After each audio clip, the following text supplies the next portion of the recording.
All right, so here's gonna be your warm-up for today. So you're gonna start with a 400-meter run. When you come inside, you're gonna do a 5-minute flow session. So starting in the standing position, I want you to jump into your lunge position. So wide stance, feet are outside the shoulders, toes forward, knee just back off the ground, roughly 90 degrees back here. Then I want you to add in a twist. From here, I want you to jump right into your next one. Add a twist, and I want you to jump into a squat. Give me a full squat, and then from there, you're gonna go inchworm. So walk your hands out, give me the push-up, sit out, and then reaches. And then from here, walk back in, and jump right into your lunge. And twist, lunge, twist, hop into a squat, walk the hands out, inchworm, push up, sit out, reaches. All right, have a good warm up.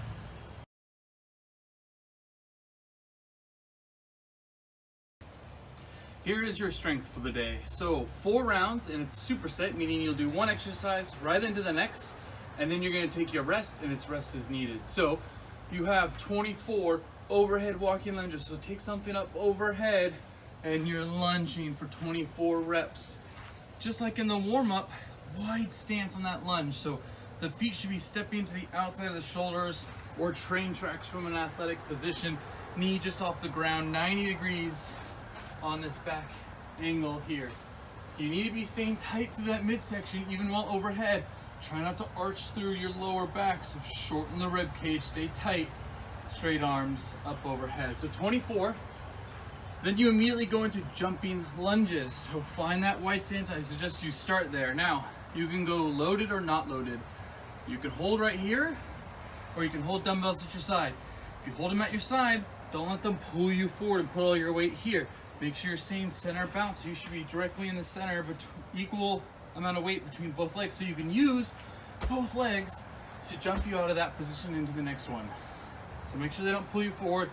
Keep your chest up, your back straight, same if you were carrying in that front rack position. So 24 overhead lunges, right into max jumping lunges, and then rest is needed, 4 rounds. Have a good strength workout.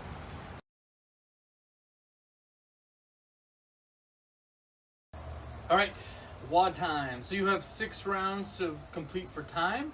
You're gonna do 10 burpees, 20 dumbbell renegade rows, 14, I don't know why I'm throwing up 8, 14 half Turkish get ups, and then max hollow rocks. So 10 burpees, we all know the burpees. The biggest thing for me in your burpee is 2 things. Hopping those feet flat on the ground, toes forward outside your hands, and then when you come up, the hop is meant to get your shoulders stacked over your hips, stacked over your knees and ankles. So if you jump like this, it's wrong. This is correct. Nice and extended position. So you have 10 burpees, then you're gonna do your renegade rows. On the renegade rows, no push-up. No push-up. You're just doing the row. So get in a wide stance with those feet, and then you're gonna stay tight to the midsection, pull your elbow, drive it back behind you. You're going 20 reps, so 10 per side. The elbow drives past you. You're not pulling up like this and the elbow's flaring out. Let the elbow go back. So you've got 20 there. Then you have 14 of the 1/2 Turkish get up. So on this one, whichever side the weight is being held on, that knee goes to the sky. From there, I want to make sure before I start that my eyes always stay on the dumbbell. They always stay on the weight. So I'm going to go ahead and crunch up to my elbow, up to my hand, and then I'm going to go ahead and just lift my hips up and then go back down. That is the half Turkish get up. So again, I crunch up to my elbow, up to my hand, and then lift my hips up, return back to the laying position. So you have 14 total, 7 per side. The last thing you have is max hollow rocks. So right here is my hollow hold position, and then I can just get my legs into it and get me rocking. So shoulders up, hips up. It's a small rock. You can sit here, hold as long as possible, here as long as possible, or you can alternate here as long as possible.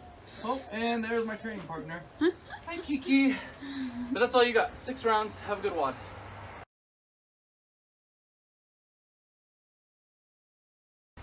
All right, challenge for the day is to accumulate 3 minutes on an L-sit hold.